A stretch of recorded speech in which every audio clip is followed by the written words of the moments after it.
Welcome to Revlog, where Bryan's intervention fixed nothing. So we're glad you're here, though. And where Aaron... Thank you, I think. Aaron cannot see stereograms. That's right. Including the one on Bryan's shirt. If you can see it, please comment below. Yeah. So glad we're back together. Oh, my little guy fell off there, too. Put him back. Yes. Glad we're together. Yes, I am too. We have left the 10 Commandments in the Old Testament. They're still in my heart. That's right. Yeah. They're still in our heart. Oh, please. Okay. We have now moved to our next Bible study. That's right. Yes. In Colossians. So we're in Colossians chapter 1, verses 1 through 8. This is Paul's intro. That's right. And just like you said in the service, Aaron, these intros that Paul gives, these little introductions, it's just his Dear John part of this is just beautiful. Mm-hmm. And he's so gracious in his language and spiritual in his language, even just in the introductory, salutary kind of remarks there.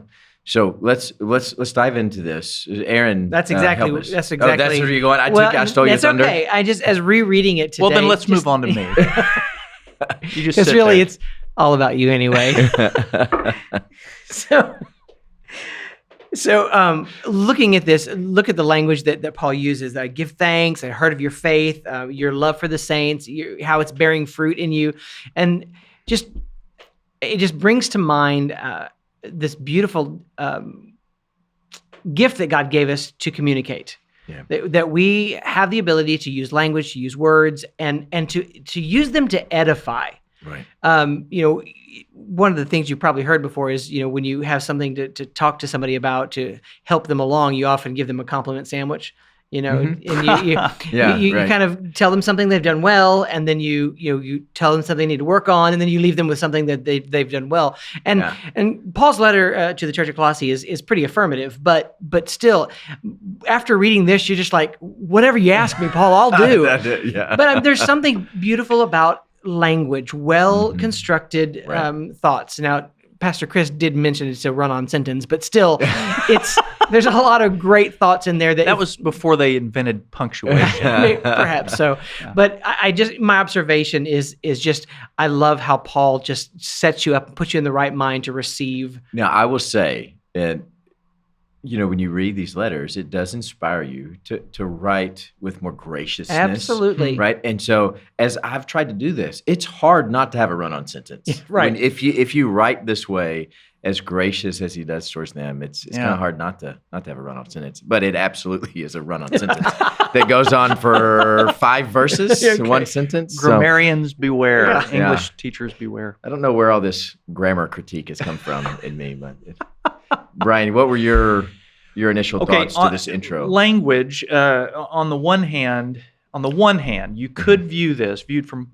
one angle, there are more cliches here than a first-year preacher lab student. Praying for you, giving thanks for you, bearing fruit, hope laid up.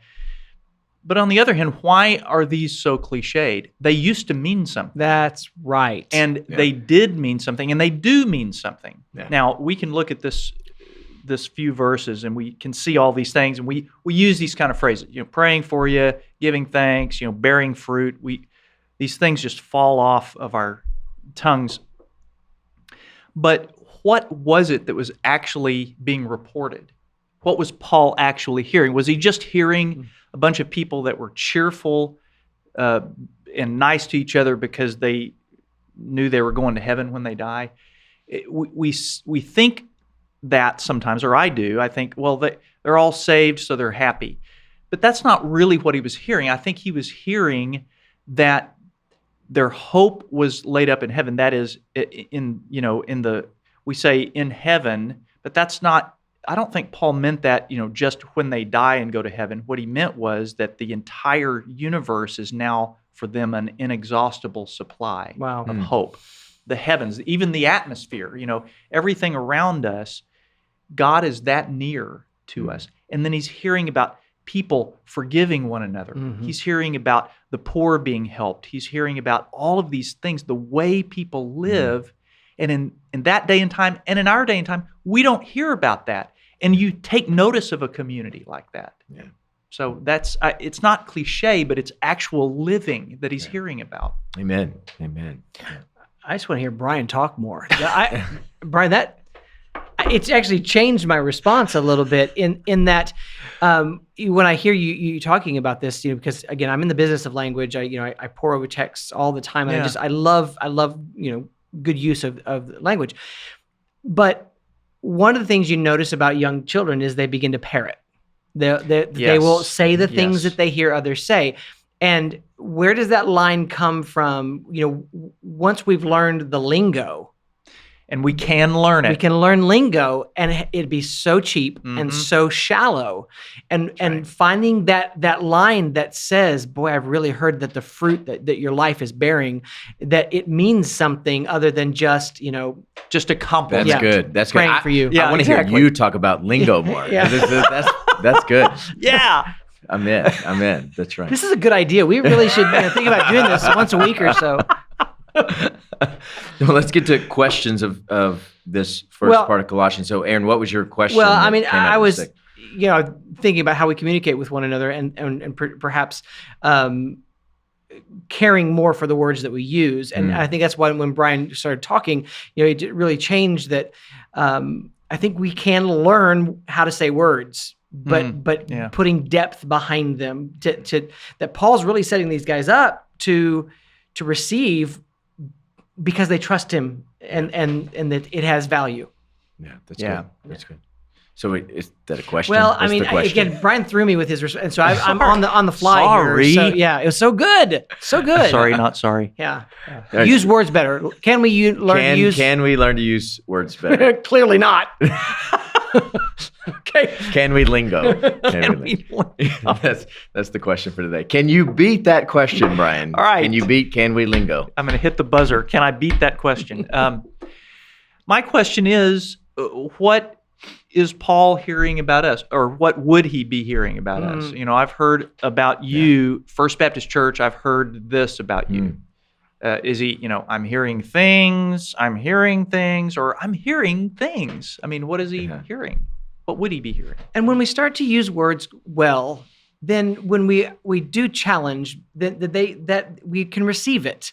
That I'm going to tell you that your shirt is very busy. And is that a euphemism? No, for ugly. No, it's learning to use words well. But Paul will also, when he needs to speak very directly, he will do it.